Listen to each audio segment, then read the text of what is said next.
Namo Shakyamuni Buddha. Good morning, welcome back. It's always feels like it's been a millennia between classes, but it's okay. Okay.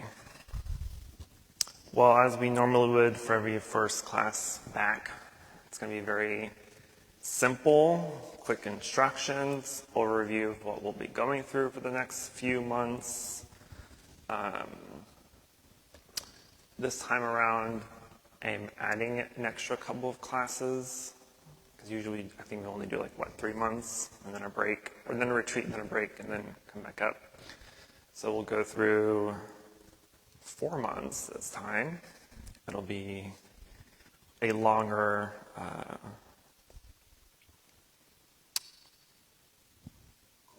course. So it took a couple of days to meditate on what to kind of go over and teach this time around. I felt like we've gone over so much good information the past few years, and I kind of wanted to step it up a bit, since most of those that join are, for the most part, regulars, and you've been here for a while, so kind of wanted to do a little more advancement in our teachings. Not too much, just a smidge. So what I will mainly focus on this time around is a text from Venerable Chi. Chi is our patriarch for our tradition of Tiantai. So he's written a few texts or manuals on meditation. One of them is called the 6 Dharma Gates to the Sublime. So that is a text that we'll be focusing on this semester. These 6 gates are counting, following, stabilization, contemplation, moving, and purification. The great thing about this text, or about Chi in general, is he essentially systemized the dharmas and the text of this tradition. He was able to also systemize these meditation manuals. So they're very detailed, they're very specific, and they're very, not always easy to read, but the instructions are very well written. And so there's a couple of translations that I'm using to base these teachings on, so hopefully I'll be able to convey those in a easy, comprehensive way. So Chi wrote these manuals mostly on what he calls calming and insight meditation, what we know as samatha and vipassana, or concentration and contemplation, right? Insight meditation is another word we use for contemplation meditation, or vipassana. And concentration meditation is another word we use for samatha, or concentration, or in this case, according to the text, calming meditation.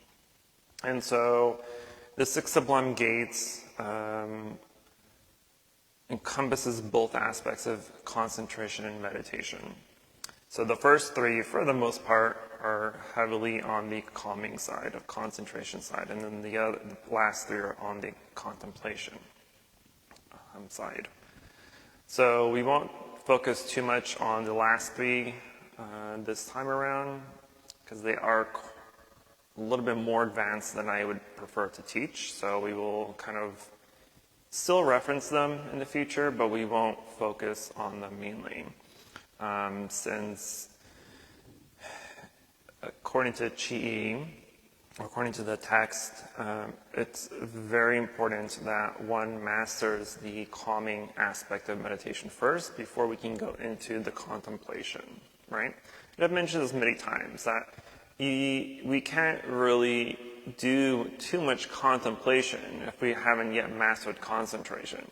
If you can't concentrate, if you haven't mastered concentrating on one thing, in most cases your breath, for a long period of time, then how are you going to contemplate on something? Otherwise, your mind's just going to be monkeying around and jumping around, right? So there's no solid foundation there. So it's very important to master, to a degree, the ability to concentrate before we go into any sort of contemplation. However, we can still use some methods of contemplation, of vipassana, in order to, before we really truly master concentration, right? And in most cases, we can practice like the satipatthana, or the 4 foundations of mindfulness. This is a vipassana, a very important vipassana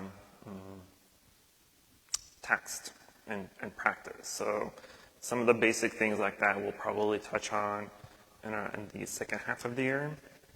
For the 4 through 6 of the Sublime Gates. But this time around, we'll just mainly focus on counting, following, and stabilizing. And these are all things that we've already been doing for the past few years, right? So it's not going to be too much that is entirely new, but it will be more in depth. So think of, last year we concentrated on axis meditation, or axis concentration, and the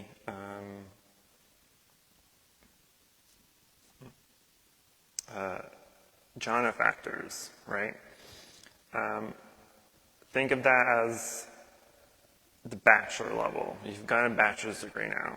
This is like at the master's level, sort of. Or maybe just a postgraduate certificate at the very least. But it's nothing too complicated. It's going to be information and practices that we already know and have practiced and learned, but it'll just be more in depth, right? More instruction to a degree.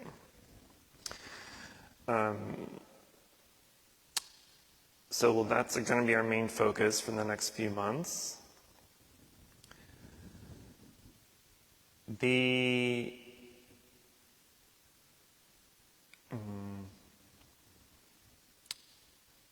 Once we go through the list of the 3, right, counting, following, and stabilizing, we'll see a shift in priorities, right? And so for the first Sublime Gate, for instance, counting, pretty basic. We're counting our breath. It's literally the practice is counting the breath, right? And so it's the mastery of counting the breath, because counting, as mundane and as simple as it seems, it's a very, very powerful practice. And it is a practice in and of itself where you are able to attain a samadhi, right? One-pointed concentration. It is powerful enough to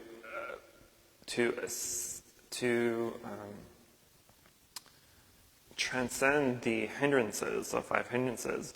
It's powerful enough to attain even the first level of jhana, right? And this is the true meditative state, right? There's 4 jhanas, or 8 in some cases. So it's this altered state of consciousness that we're able to achieve, and it's achievable via counting, right? And so most people think of counting as something so basic, it's so simple. You're just counting and keeping count. If you lose count, you go back to counting, right? But there's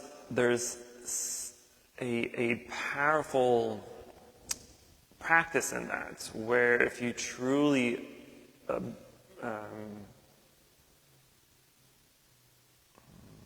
allow yourself to be absorbed in the counting, there's this shift in consciousness that happens, where everything kind of just clicks into place, and things start to make sense, and things become so clear to you that you see the benefit, you see the reality, you see the enjoyment we get from the simple act of counting.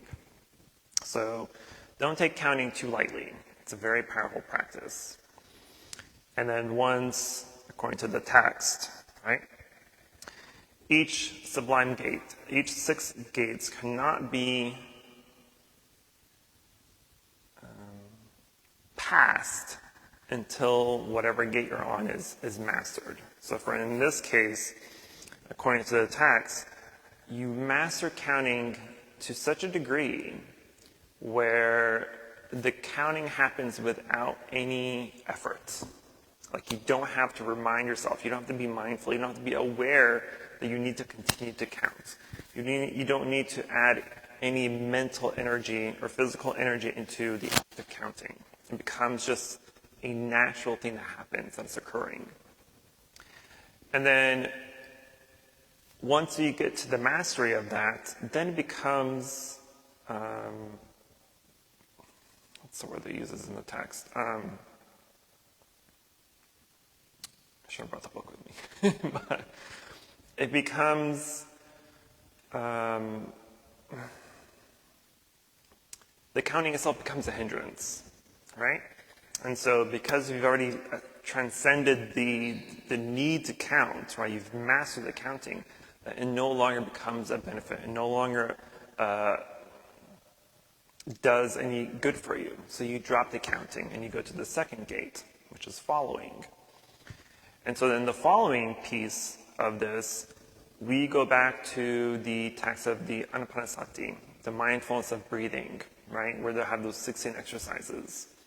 So in the following, we shift our attention from simply counting to mastering and perfecting the 16 practices, or the 16 exercises of the Anapanasati Sutra. And so you'll go through all the 16 practices. In the past, we've only covered the first 4, because the first 4 are the ones directly connected to breathing and watching our breath, right? Going in and out. Breathing in, you're breathing in, breathing out, you're breathing in a short breath, you're breathing in a short breath, breathing out a long breath, you're breathing, et cetera, right? It has to do with the breathing. And so we've kind of dropped the remaining 12 exercises. So we'll go through all 16 this time, not in an excessive detail because we don't have time for that, but we'll go through all of them this time, just to at least give you an idea of what they are and how to approach them in meditation so that you can go on and take care of them yourselves. And then once we've and perfected the 16 exercises, and they become uninterested to us. They become a hindrance that we now drop the 16 exercises and we go to the third sublime gate.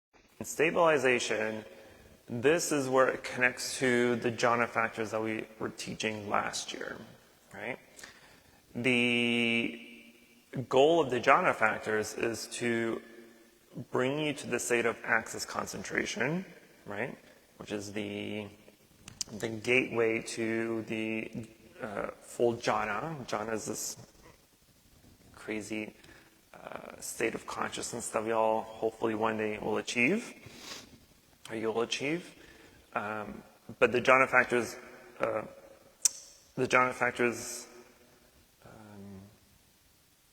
goal was for us at the time was to gain the access concentration, right? And stabilization, Sublime Gap stabilization, is essentially mirroring that practice, where we are stabilizing our mind, we're stabilizing the body, we're stabilizing the exercises that we've gone through for the 16 exercises. And we're stabilizing and really holding on strongly of our meditation object.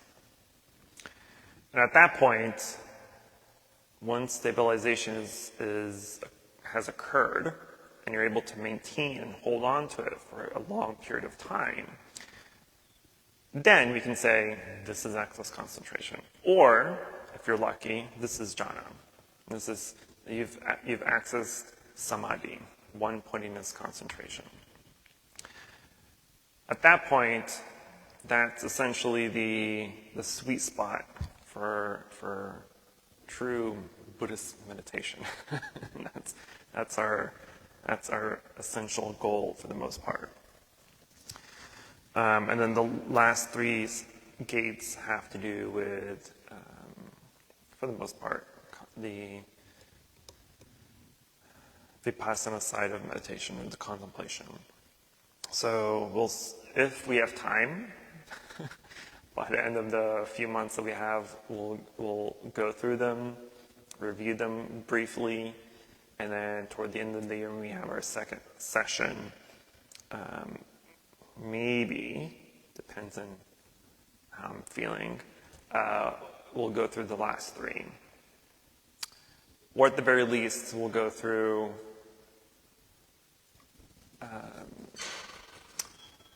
Vipassana, or at least the 4 foundations of mindfulness, at the very least. Okay. So that is our agenda for the next few months.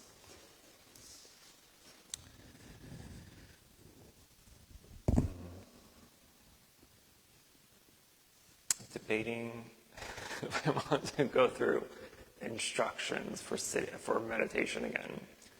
I think they usually do, right? Very first class I give basic instructions. So I'll do that so that we have time to sit for a while and do some walking. So, the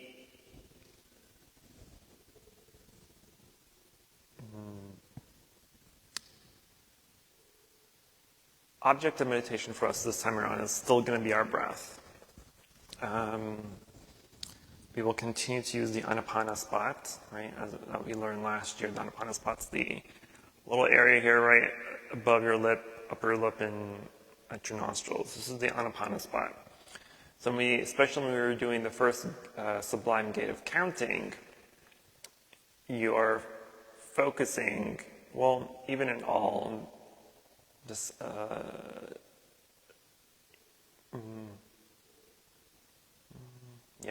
even for all the 3 first gates, we're always going to be focusing on the Anapana spot, right? Because when you're counting, even though your objective is to count, right? You're counting your in-breath, out-breath, in-breath, out-breath. But at the same time, you're focused, right? So if you're in your mind's eye, when you are focusing on the Anapanasati and focusing on breathing, your attention should gravitate to the Anapanasati, right? So you can sometimes it's easy to visualize like a light, right? Because sometimes our breath could be so subtle that it's difficult to really pay attention to breathing there, right? Especially if especially if we're outside, if it's too hot or too cold, sometimes there's no indication or sensation of breath at the spot. And so it may be difficult to bring your attention there because you can't feel anything to have your attention. And so if that's the case, you can always visualize maybe a light right there, right? And use that visualization as your focus on the Anapanasati. Otherwise, if you shift your attention to that spot and focus hard enough, regardless of how subtle the breath is, you'll be able to concentrate on it or feel it at the very least.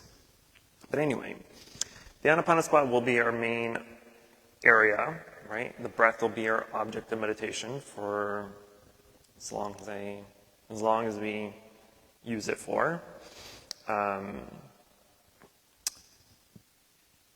So for now, since we're not starting any of the 3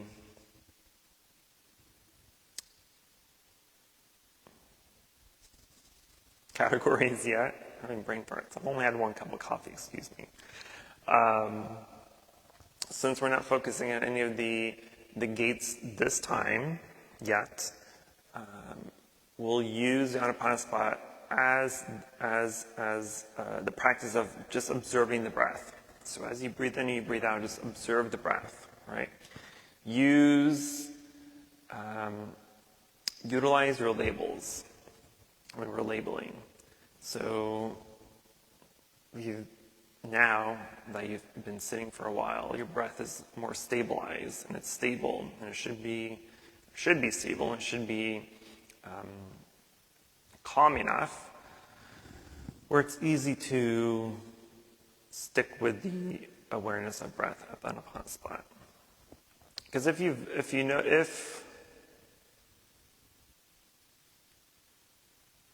are aware enough, let's say you just walked in and you sat down and you try to focus on the Anapana spot, you'll notice that your breath is slightly heavy, or it's irregular, right? Because you've been walking. Walking exerts the body. It needs energy, right? And so you may be sitting down, you're huffing and puffing for a little bit, right? And so you notice that. You notice the huff and puff. You notice the coarseness in the breath. You notice the shortness or the longness out of the breath, right? And you do that until you've noticed that the breath is now calm, or it's balanced, or it's back in its natural state of breathing, right? And so we want to pay attention to those very subtle changes. Because if you're unaware enough, right, I'm sure you may or may not have been noticed that when you walked in, right, sometimes people take a deep sigh, right, because they've finished walking, they're inside, they can shed their stuff and just relax for a bit, right? And so this oftentimes is a nice sigh.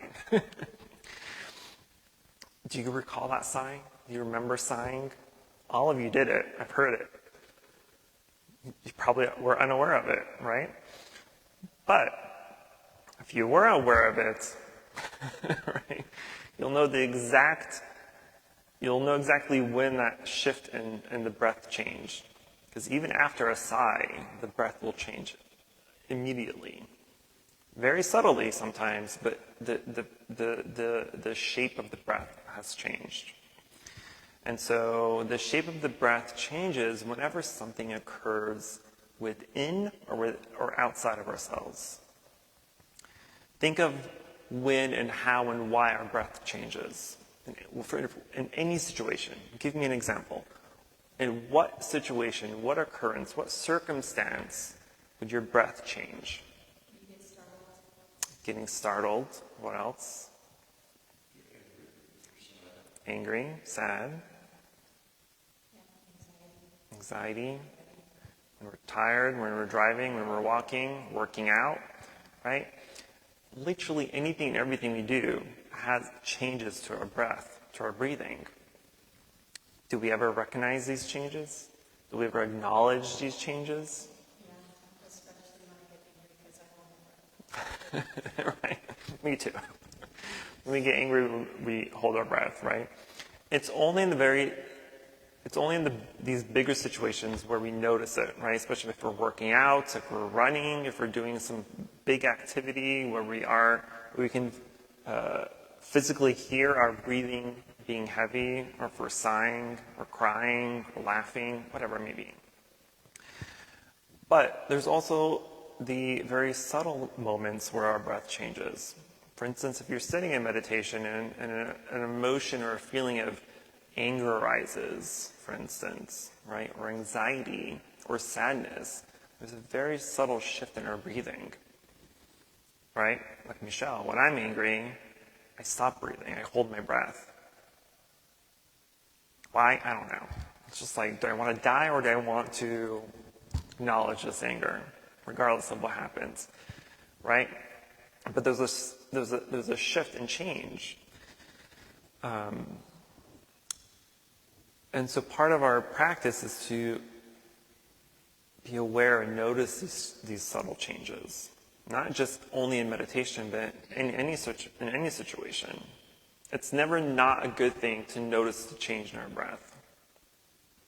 Because if you're able to do it in random situations outside of meditation, right, and you continually practice doing that and getting your mind used to doing that, imagine how easy it's going to be when you're in meditation, doing it on purpose. Right? It'll become natural, become second nature almost. And so if you're able to do that, it'll be much easier to recognize hindrances that arise. It'll be so much easier to recognize the feelings or emotions that arises, whether positive, negative, or neutral. It's never a bad thing to recognize these changes. It's never a bad thing to recognize any sort of change or mental shift during meditation. It's always a good thing, even if it's a distraction. Right? The bottom line is the recognition of that change, of that distraction. As soon as you're able to recognize it, now you have power over it. That's how we become masters of our mind. Otherwise, the mind has power over us. Because the mind's like, I'm doing things, you're so unaware of what I'm doing. Look how stupid you are. Right? But when we do recognize those subtle changes and those subtle shifts in our mind, now we have control over it. So now we become its master. And for most people, it only happens during meditation in a good session, if it's a good session. Right? And so you may become a master of your mind for 10 minutes, 15 minutes, half an hour. But that's still a fraction of a fraction of a fraction of a fraction of a fraction of a fraction of a fraction of your life.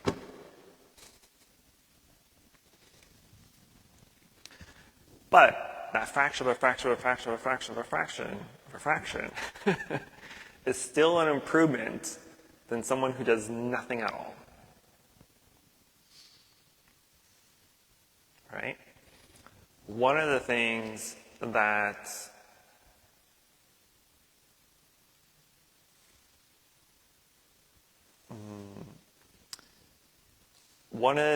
drew me, at least, many, many years ago to meditation, and even now, my meditation now is still improving. My meditation is by no means perfect, right? It's still improving. But because I'm able to see the improvements, I'm able to see the shifts in reality, the shifts in consciousness, I'm able to see the changes. I'm like, this is clearly working. I'm on the right path. There's no going back now, right?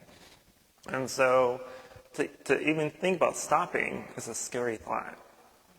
I've already seen glimpses of reality. I've already seen glimpses of the truth. There's no going back. There's no going back. It's too scary to go back. It's too scary to go back. I can't, right?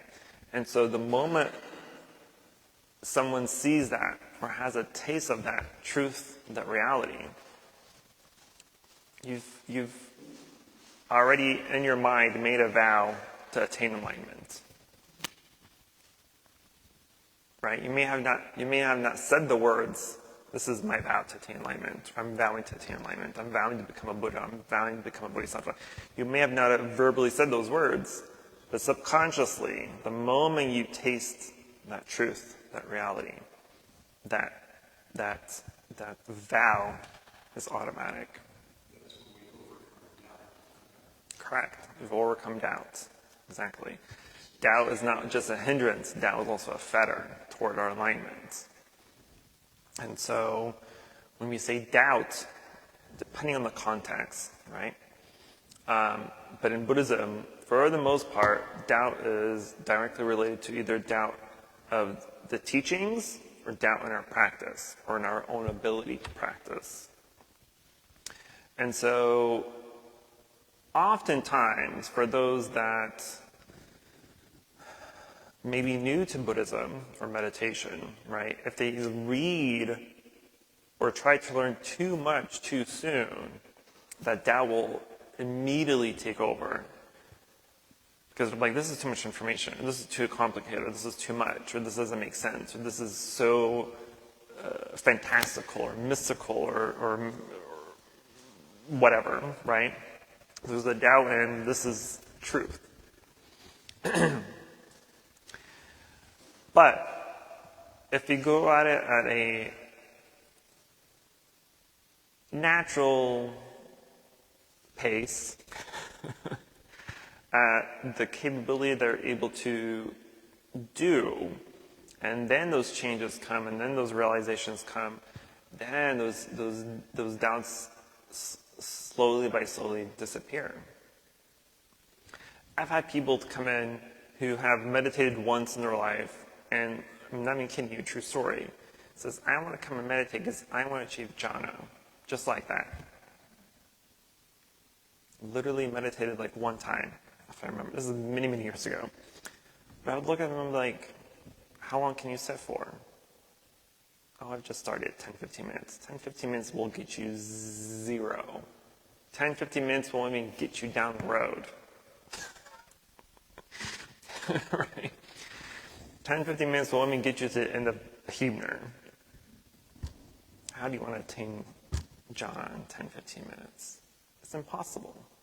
Even for meditation masters, even for the Buddha himself, 10, 15 minutes is impossible. Well, maybe not for the Buddha, but for a Zen master, for instance, or a meditation master, 10, 15 minutes is impossible. It takes me 10, 15 minutes just to get in the zone. And then another 10, 15 minutes just to get to access concentration. And then another 10, 15 minutes to go beyond that. So at minimum, I need 30 minutes for a real session. At the very minimum.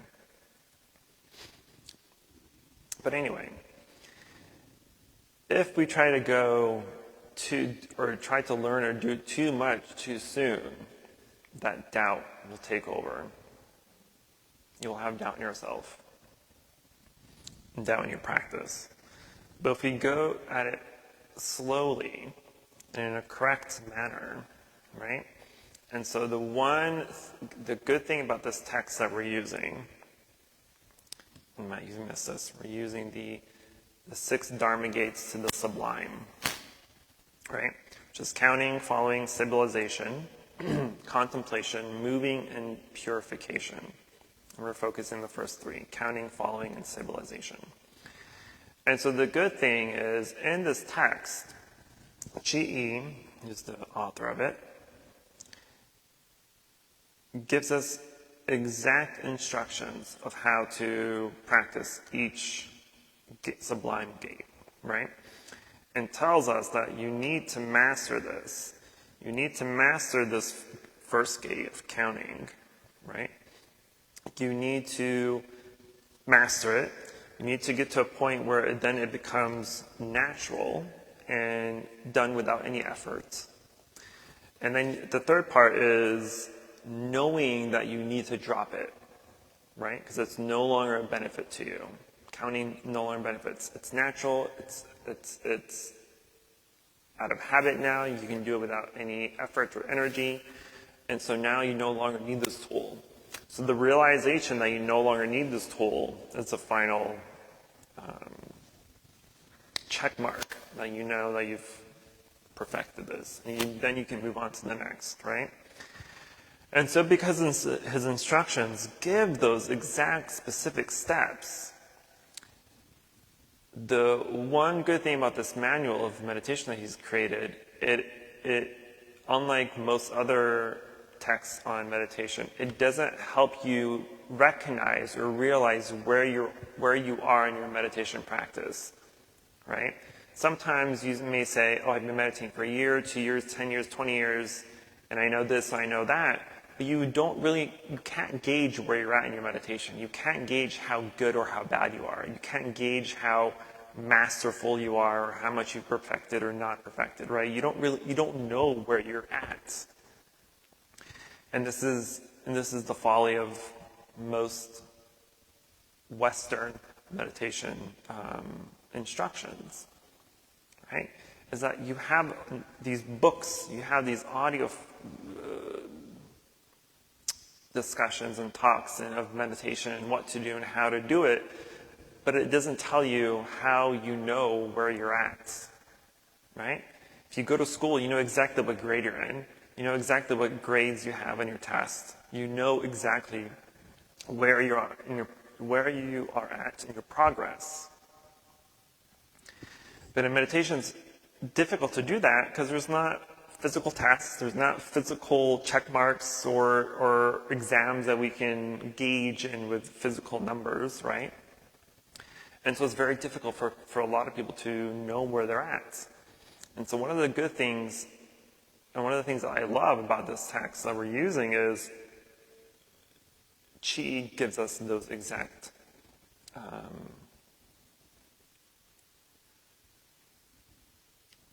that's what I'm looking for. Recipe, exactly. It's a recipe. So he gives us those exact points of reference to help us gauge where we're at in our practice, right? Because he gives us the 6 gates of Sublime, and he says, this is what happens, this is how you do it, and this is how you perfect it, and this is how and when it gets dropped. So if you're not at the point of knowing where you no longer need it and needs to be dropped, you have not perfected it. You don't get to move on, right? But in other texts, that indication is never there. In other texts, these are the steps you need to go through. So for most people, let's say the 16 exercises in the Anapanasati Sutra, mindfulness of breathing, those 16 exercises are also steps. You need to perfect one before you will go to the other. Because the very end of it is the contemplation of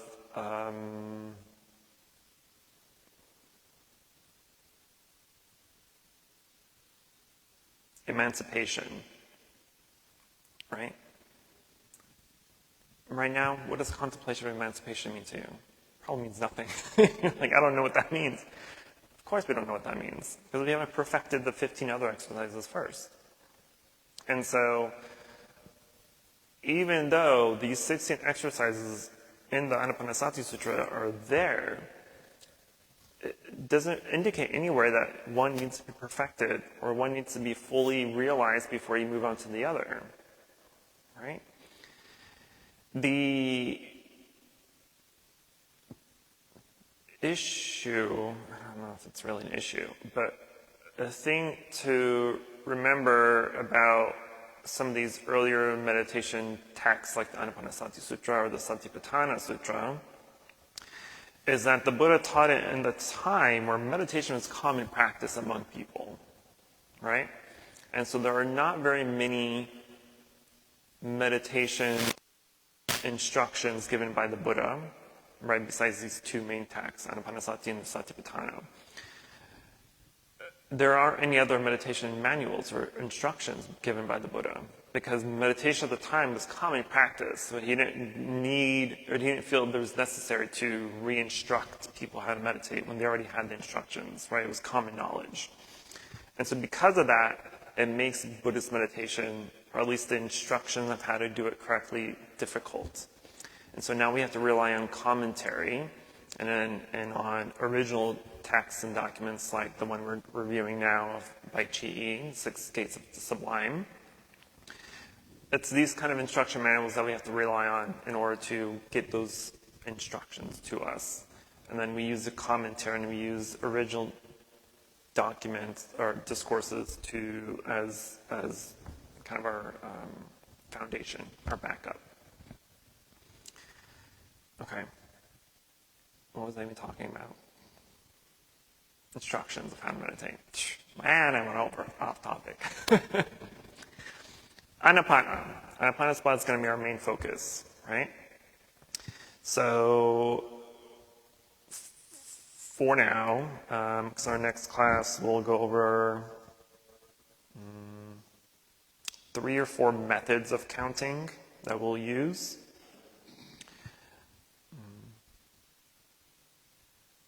Yeah, about 3 or 4 different methods that we can pick and choose from, experiment with, find our best one that works for us, and stick to it, right? Another common issue that I see people have is they don't stick with a method or a practice long enough to truly see it succeed or fail, right?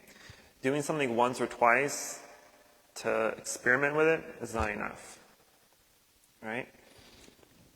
I mentioned many, many times that you have to experiment with different methods and techniques in order to see what works for you best, right? Even the Buddha told us you have to do the work for yourself, see it work or not work, and then move on.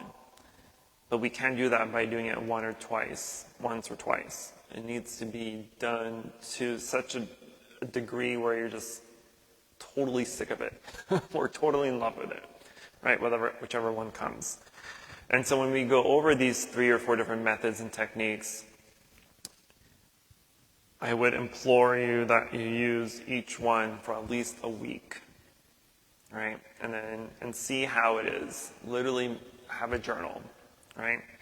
Have several meditation journals. You write out what you feel, your experience, your thought process. You want to document how often you were calm, how often you were distracted, what you did with the distractions, what you did with the calmness. Journal everything out, right?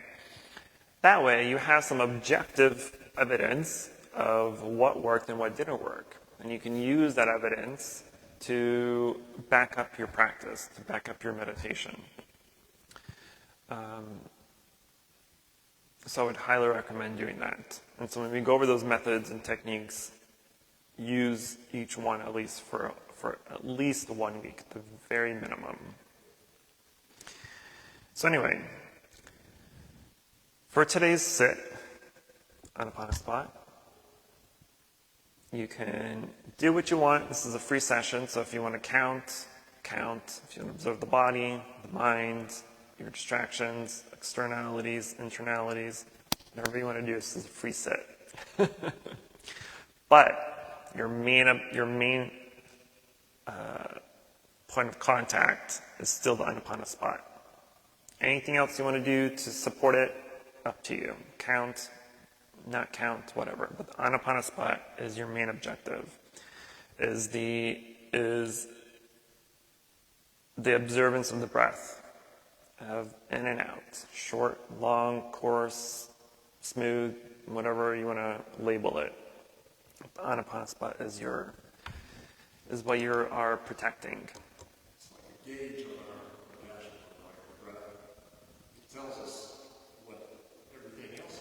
Exactly. So notice when the breath comes in, you feel tingles and nerves, you feel the oxygen going through your body and more. That's right. Anapanasati is the dashboard to our breath work. Because again, as we were talking about earlier, when things change, if we're angry, upset, happy, excited, our breath changes, right? So even though if you're sitting in meditation, right, so some subtle distractions that may arise, whether it's anger or excitement or happiness or whatever feeling or emotion arises, it's going to make a subtle shift in the breath and how you breathe, right? And so if you can recognize that fluctuation, that very subtle change in the breath, perfect. That's exactly what we need to do. So sometimes when distractions arise, when emotion or feeling arises, we don't recognize it right away, right? Because we're not super mindful. But if we are mindful and recognize and aware enough of the Anapanasati, and even though a distraction may arise and we haven't noticed the distraction itself, but if we notice the subtle change in the breathing, that automatically connects to the distraction, we can be aware that a distraction has arisen because there's a shift in our breathing or in a change in our breathing. So which is why the Anapanasati is extremely important. Which is why following or being mindful of the breath is extremely important. It's the union of body and mind. Yep. Union of body and mind, yes. When something happens in the mind, the body follows suit. In this case, the breath. Okay, I'm going to stop talking so we can have 30 minutes of sitting. Any questions, concerns, emotional outbursts? Yes, ma'am. So do you have any suggestions when, like, there's sometimes whenever I'm in meditation when I feel like the entire body's just kind of like been dropped off, and the only thing that I feel is like, I feel like I don't exist except like this one spot.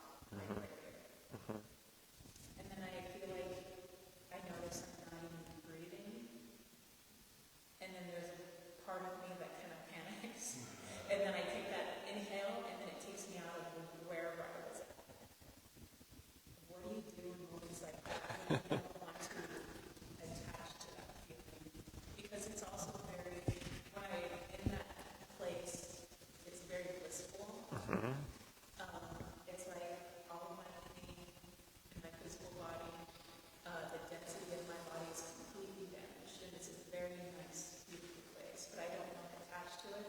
But when I do that inhale, it's like I come right back. Yeah. So that would fall under stabilization, which would fall under being in access concentration, or at least on the line of access concentration.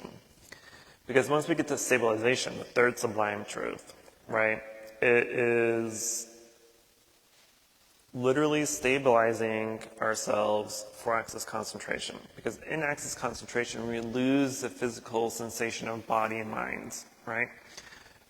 And breath, and body, which includes the breath. So it feels like we've stopped breathing. It feels like we can't feel our body, so it feels like we're floating almost, or if our body isn't even in existence, right? That we shed the physical feeling, sensation of the body and the breath. And so I've mentioned before, when we're in such a state, the worst thing you can do is take that deep inhale, that sigh, because that'll disconnect that connection, right?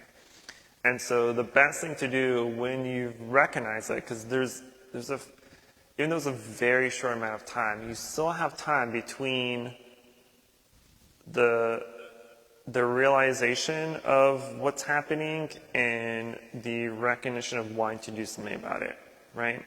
Even though it's like in fractions of seconds time apart, you still have time to recognize what is happening before you do something about it. And that doing is a sighing or taking that deep breath. So the best thing we can do, and this takes practice, but the best thing you can do is just to acknowledge what you're feeling, and going back to the objective meditation. The thing that's confusing to my mind is if my object of meditation was the breath, and I'm perceived as no longer breathing, then where does my focus go? If I'm not feeling that in and out anymore. Right. You may not be feeling the in and out, but that doesn't mean it's not still happening, right? It is still happening. Right, you'd pass out if you'd stop. Right, exactly. So you would pass out if you're not breathing. So the breathing is there. And you may not be able to feel it, right? But that doesn't mean it's not happening. So you have to shift your attention to not necessarily feeling it, but knowing that you're still breathing, right? And so you can shift the attention from the Anapana spot to somewhere else where you can feel the breath happening. Whether it's in the chest, whether it's the abdomen, whether it's even visually seeing yourself breathing, which is what I would have to do sometimes, right? Because there's nowhere in the body where I can feel the breath moving. And so I have to physically either let go of that step, or that exercise, or visually seeing the breath, right? It depends on where you're at when that happens, when you're meditating. Because if it's happening too soon, you may not be in a mental state where not being able to focus on the breath is helpful or not. If it's still within like the first 30 minutes, you still want to try to catch where that breath is happening, where the breathing is happening. If you can't feel it, then you do the visualization, right, to help you. But eventually, again, these are all tools. These are all exercises. And eventually you'll have to drop them because they're no longer benefit, right? Even in the manual that we're going over with, right, Chi will tell you that once you've mastered it, and once you've mastered it, once you've gotten to the point where it becomes habit, or you can do it without any effort, then you get to a point where you recognize that you don't need it anymore. You can let go of it, and you move on to the next step, right? And so it sounds like you may be in between the second and third step there of knowing that it's happening without effort, and knowing that you may need to drop the effort altogether, right?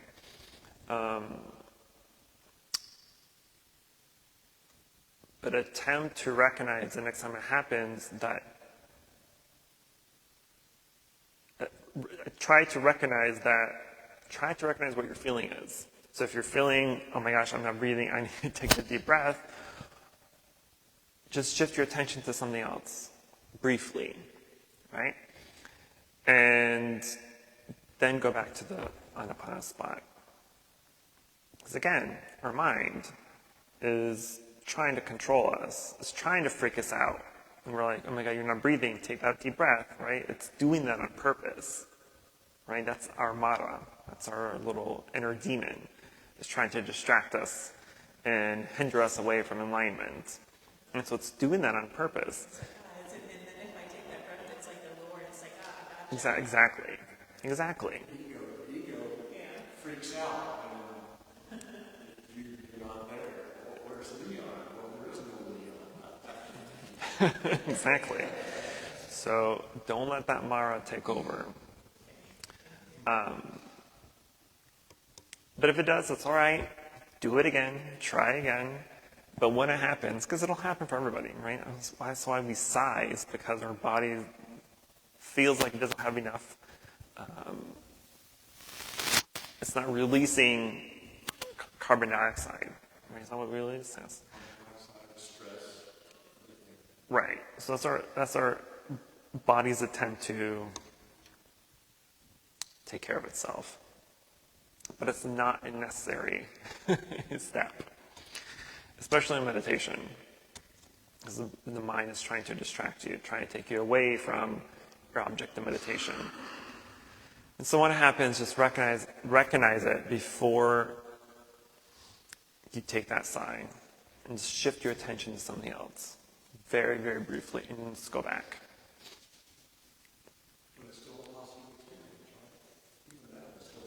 Yeah, exactly.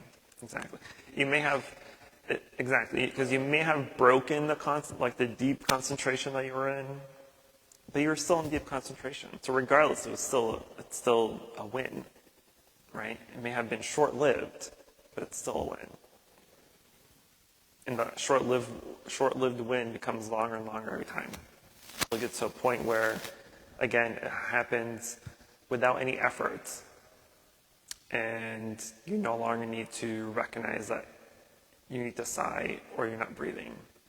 Because your mind will just know what to do. Your body knows what to do. It's not going to stop breathing, right? Even though it may feel like you've stopped breathing. So don't allow your mind to, don't allow your Mara to distract you. We're much stronger than that. Going to stop talking now so we can actually sit.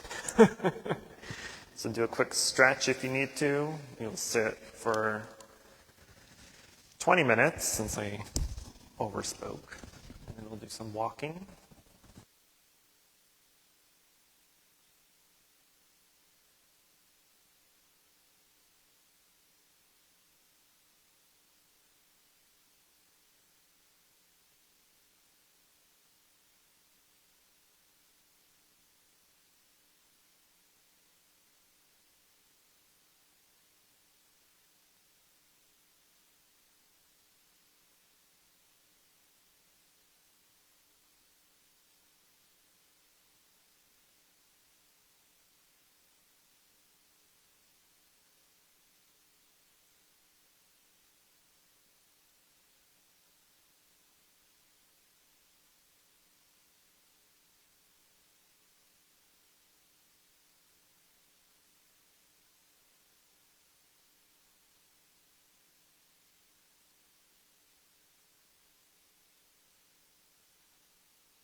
Welcome back.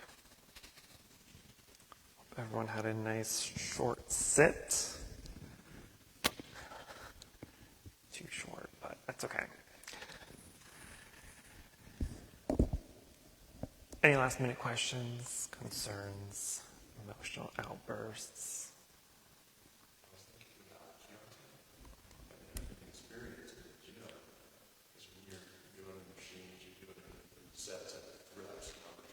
Mm-hmm. So you're counting the reps. And at first it was like awkward. I'm trying to do the exercise. And now I just start doing it. And somehow I'll be doing it. That's 11. Okay, one more. And it's just like you said with the meditation. It's like my mind is still counting, but I'm not trying. Right. Yes. Counting with no effort. So it's a great example because when I get to the end of my reps and 12 comes up and I know I'm done, it's like, yeah, I counted, but I didn't really. Counted, but it didn't really actually count. Yes. Good example. It's exactly what would happen as well. You start doing things without any of the effort needed or the energy needed to put into it. Now it just becomes habitual. Likewise, when we do that, when we practice mindfulness, right? We think of mindfulness of something that we do in meditation, which is obviously true, but it's also something that we can do outside of meditation. We can turn anything into a mindfulness practice, anything to meditation practice. Whether we're working, we're building, we're cooking, we're cleaning, anything can become a meditation, an effort to advance and perfect our mindfulness. That way, if we do that in all the random mundane things we do, then it just becomes habit, right? It becomes mindfulness with no effort. That's the goal. That's creating conditions. Right. Conditions for the good of the mind. Exactly. Yes. Awesome. Okay. Well, that is it for today. I'll see everyone in a couple of weeks for our next class. Thank you. Namo Shakyamuni Buddha.